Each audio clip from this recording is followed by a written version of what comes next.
Assalamualaikum warahmatullahi wabarakatuh. Izin memperkenalkan diri, nama saya Winnie Ramdhani. Asal saya dari Kabupaten Bandung Barat. Saya berada di sini akan mempresentasikan tugas kelompok mengenai analisis laporan keuangan.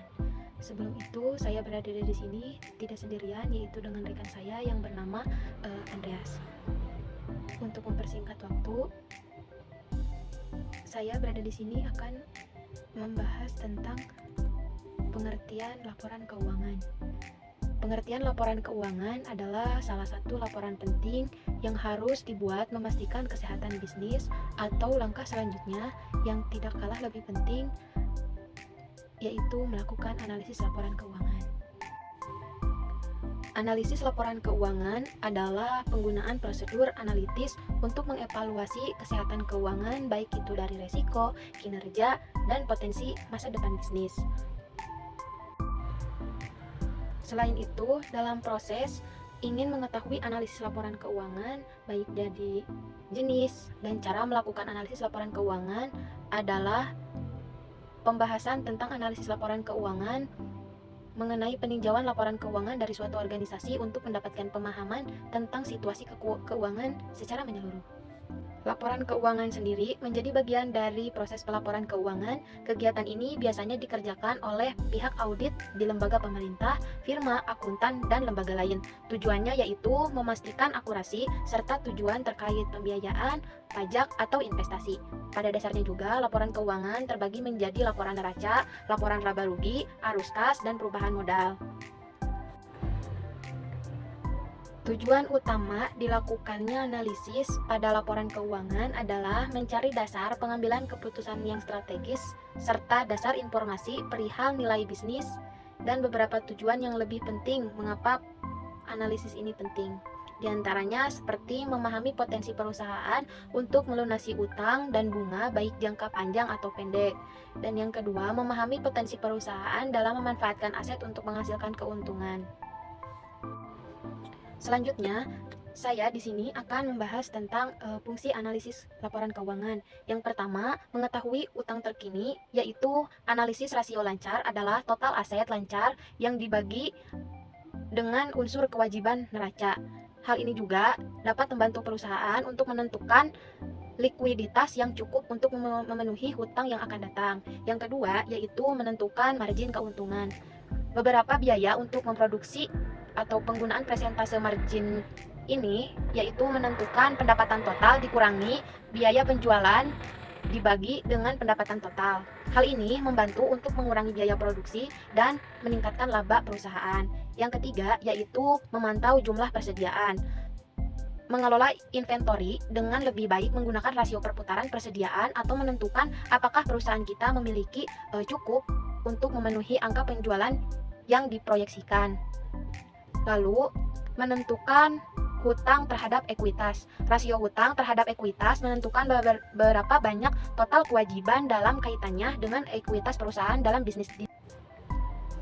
Dan yang terakhir, yaitu memperkirakan peningkatan seiring waktu. Bandingkan angka analisis laporan keuangan perusahaan kita dari waktu ke waktu untuk melihat tren dan perubahan yang mempengaruhi bisnis perusahaan tersebut. Lalu, materi selanjutnya yaitu tentang jenis-jenis analisis keuangan yang akan dibawakan oleh rekan saya yaitu Kang Andreas.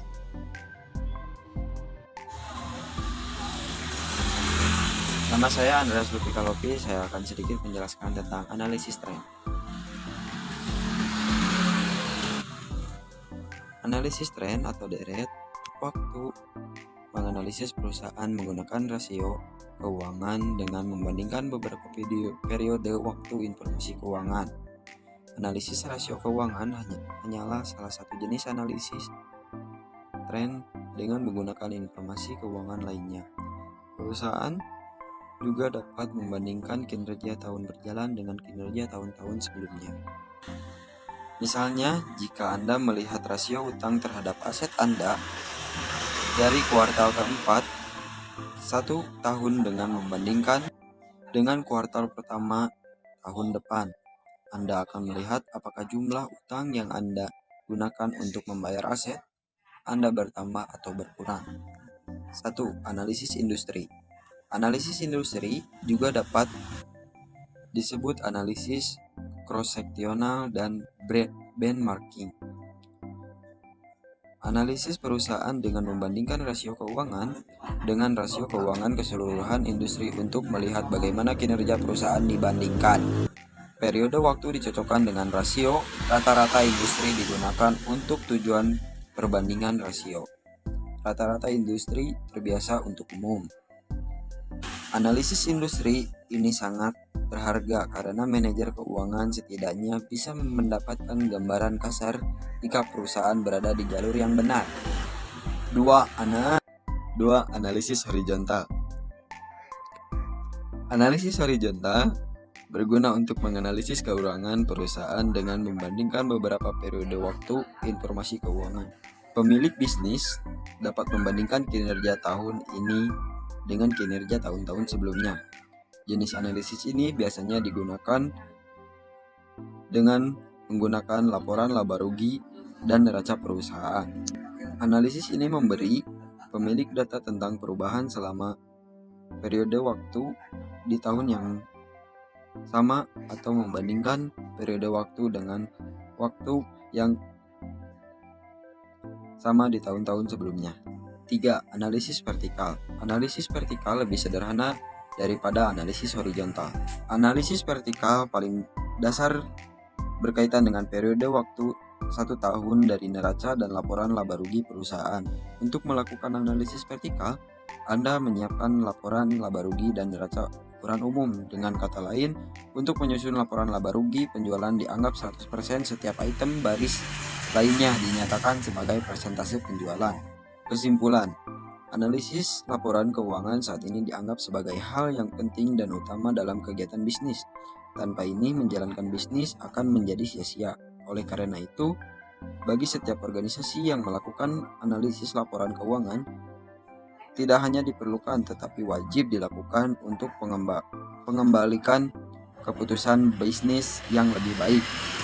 Sayangnya masih banyak pebisnis yang menganggap laporan keuangan itu tidak penting dan melakukan pembukuan sesuai standar, sehingga banyak bisnis yang harus gulung tikar karena tidak bisa mengetahui kesehatan keuangan bisnis mereka dengan optimal.